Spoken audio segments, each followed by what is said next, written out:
Hello friends, daily classes में आपका स्वागत है। दोस्तों, आज हम इंग्लिश में वॉइस देखने वाले हैं, एक्टिव वॉइस और पैसिव वॉइस। आज केवल मैं 5 मिनट की क्लास लूँगा और 5 मिनट में जो बताऊँगा, जो ट्रिक बताऊँगा उन पे ध्यान दे लिया, आपके एक्टिव वॉइस और पैसिव वॉइस क्लियर हो जाएंगे बहुत अच्छे से। आगे आने वाली क्लास में हम और देखेंगे। आज जो ट्रिक बता रहा हूँ, जो पॉइंट बता रहा हूँ, अच्छे से नोट कर लेना। एक्टिव वॉइस और पैसिव वॉइस के आधे से ज़्यादा क्वेश्चन आज आप इस 5 मिनट की क्लास में ही कर लोगे। बात करते हैं एक्टिव वॉइस की। एक्टिव वॉइस में आपको ये ध्यान रखना है कि सामने वाला बंदा है वो एक्टिव है। ये ध्यान रखना है कि सामने वाला बंदा एक्टिव है। सब्जेक्ट पे ध्यान दिया जाएगा। छोटा सा सेंटेंस होगा, जैसे मैं पत्र लिखता हूँ, आई राइट ए लेटर। आराम से बोलेगा, सिंपल बोलेगा, छोटा सा बोलेगा। पैसिव वॉइस में क्या होगा, वही चीज़ बोली जाएगी लेकिन घुमा फिरा कर बोली जाएगी।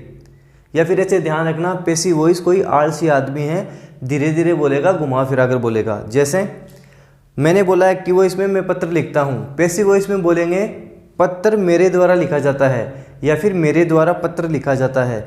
ये है पैसिव वॉइस। सेंटेंस बड़ा हो जाएगा, बात वही रहेगी, बात में कोई चेंजेस नहीं होगा। कुछ चीज़ें बता रहा हूँ, उन पे ध्यान रखना है, उन पे फोकस करना है। सबसे पहली बात, पैसिव वॉइस में हम वर्ब की थर्ड फॉर्म यूज़ करेंगे। मतलब जहाँ जहाँ पैसिव वॉइस होगा वर्ब की थर्ड फॉर्म तो होगी ही होगी, नहीं वो गलत होगा। अच्छे से ध्यान रखना है, वर्ब की थर्ड फॉर्म यूज होगी। अब कुछ वर्ब हैं आपके सामने, इनको बहुत अच्छे से याद करनी है आपको। इसका स्क्रीनशॉट ले लो आप। जितनी भी वर्ब हैं सब याद करनी ही करनी है, बार बार एग्जाम में रिपीट होती हैं, इनको अच्छे से याद करके चलना है। जब अपनी अगली क्लास हो आपको सारी वर्ब आनी चाहिए। तो दोस्तों, पैसिव वॉइस में वर्ब की थर्ड फॉर्म हम यूज़ करने वाले हैं, अच्छे से ध्यान रखना है।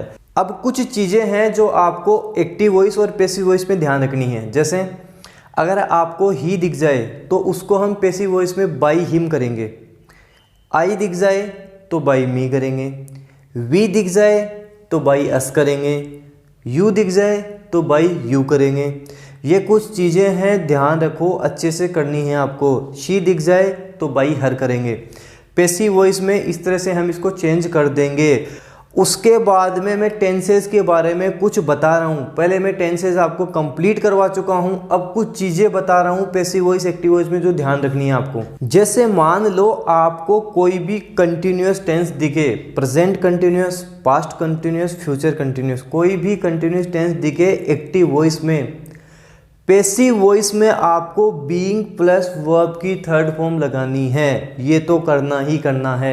एक्टिव वॉइस में आपको कोई सा भी कंटिन्यूस टेंस दिखे, चाहे वो प्रेजेंट हो, चाहे पास्ट हो, चाहे फ्यूचर हो, कंटिन्यूस होना चाहिए। अगर आपको कंटिन्यूस दिख रहा है तो पैसिव वॉइस में बीइंग प्लस वर्ब की थर्ड फॉर्म आएगी ही आएगी।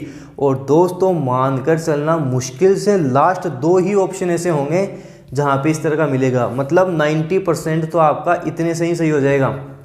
बीइंग प्लस वर्ब की थर्ड फॉर्म तो आएगी ही आएगी। जैसे I am writing a letter, I am writing a letter, तो इसका पैसिव वॉइस बनेगा a letter is being written by me. I का क्या हो गया, बाई मी हो गया।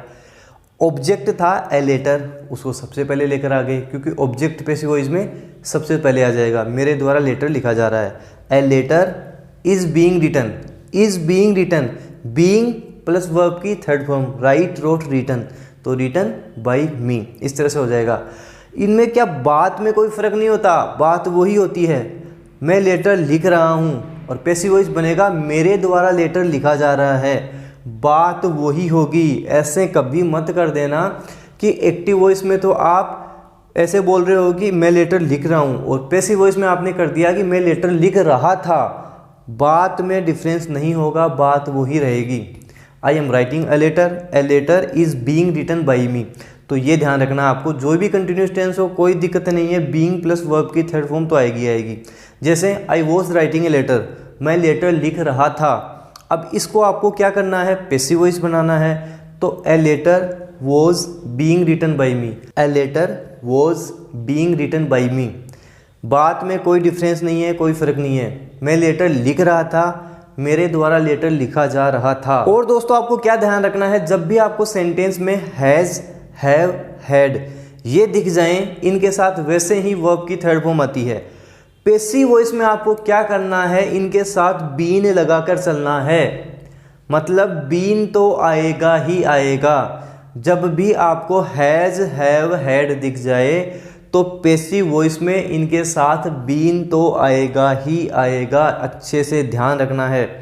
ये जो चीज़ें मैंने बताई हैं, अभी आप active voice passive voice solve करके देख लेना, 60% तो आप यहीं से सीख जाओगे, यहीं से सोल्व कर लोगे। एक सेंटेंस बनाकर देखते हैं। I have completed my homework. Have के बाद में वर्ब की थर्ड फॉर्म आ गई, एक्टिव वॉइस हो गया। I have completed my homework, मैं अपना होमवर्क कंप्लीट कर चुका हूँ। पैसिव वॉइस कैसे बनेगा, my homework has been completed by me, आएगा बाई मी हो गया। माई होमवर्क ऑब्जेक्ट हो गया, वो पहले लेके आ गए। My homework has been, has क्यों आया, क्योंकि होमवर्क यहाँ पे सिंगुलर है।